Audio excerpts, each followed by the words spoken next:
Idol, pwede mong ko. Mamuning mic. Okay, so kung mag-repair ta o guan, repair na to, madaot to. Ay ka musugod sa dua ka bolt na dire. Tanggagan natin para tanggalin.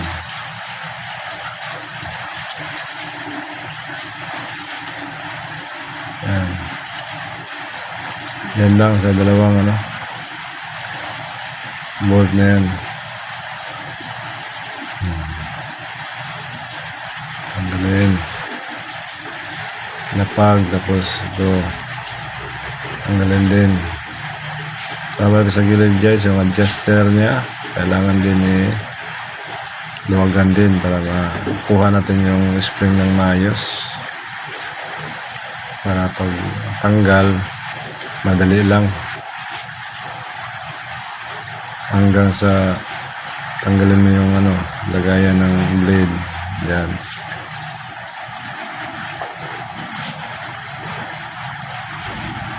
Kulang pa sa luwag guys, mahirap pa siya tanggalin.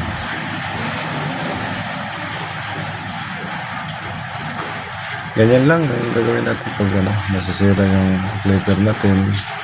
Kailangan natin maglinis kasi hindi naman pwede na hindi natin linisin yung clipper natin. Kailangan tanggalin na natin yan.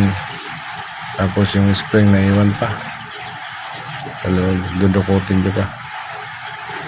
Ayan, yung spring nya.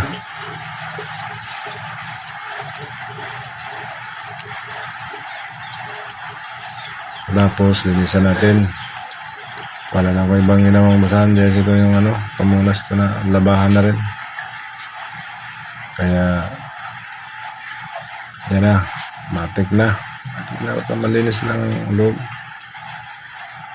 Yan, pati yung mga blade linisin natin ng maayos para pagbalik natin malinis na. Yan, ito yung pangalawang blade.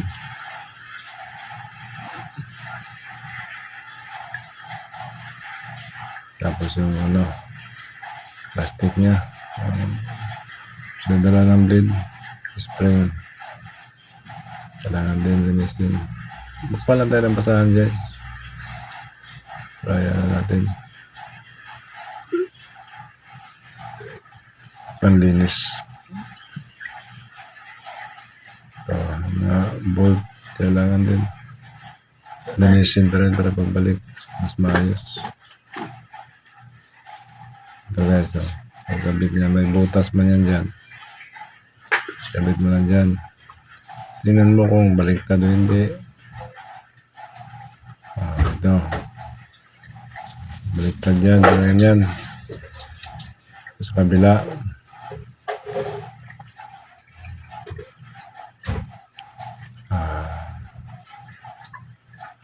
yan, dapat mo na, hindi pa pala nagpunasan doon ng gusto. Baka may balik na sa kailangan malinis yan para pagbalik mo okay na kayo.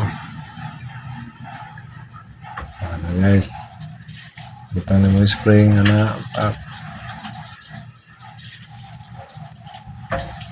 pagtawad na guys, paway sa diya.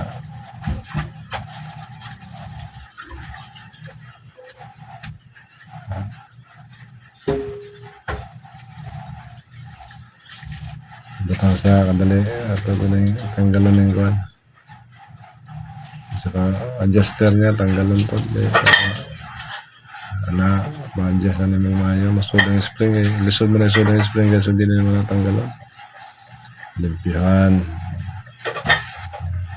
Wapo kayo basahan guys. Dire-diretso na.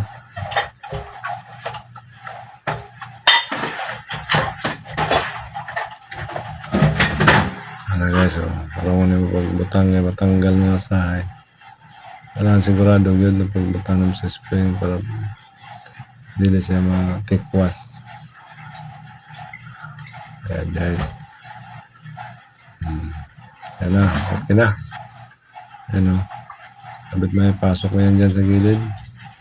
Ayan, pasok mo doon o. May sikreto yan doon na lagayan eh.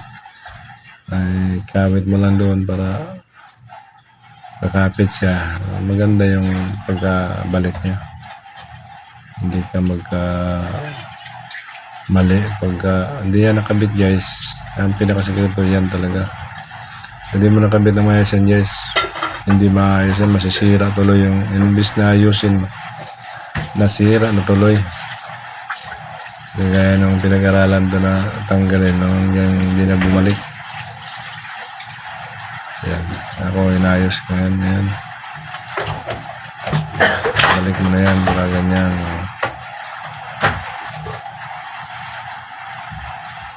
Kailangan ipitan mo rin yan. Ayan, ipitan mo. Saan ba, balik mo na yung unang ayan, blade na yan. Ayan, harapan o, binigtad ka yan. Nakakatihaya yan, ganyan. Balik mo yung isa, ang malaki. Ayan. Ayan, tingnan mo yung butas, nakakasya yung bolt. Ayan. Ganyan lang guys, pag-ayos ng clipper natin. Kailangan sa ulo mo lang kung saan yung tinanggal mo, anong itsura, anong forma. Para pagbalik mo, madali lang may balik ng maayos. Ayan, kailangan ipitan. Ipitan mo yan, dalawa na yan na ito na naman sa isa. Ipitan mo rin. Double check mo. Ayan, okay na. Tapos tingnan mo yung blade, yung pantay na. Ayun. Ala. Maluwag pa ng kunti. Kailangan pa ipitan dyan. Ayan o. Hindi pa siya maayos pagkahigpit eh. Ayan. Pakapitin mo yung sa gilid guys. Meron niya kapitan dyan. Sa gilid. Tapos ipitan mo ng gusto. Ayan. Tapos, tingnan mo yung blade, yung pantay na. I-align mo. Pagkatapos yan, double check mo yung higpit dito sa blade. Para makita mo yung pantay. Pagka hindi pa pantay, ayusin mo pa rin. Luwagan mo konti. I-align mo. Matuwid talaga. Papantay yung kaya ng buhok.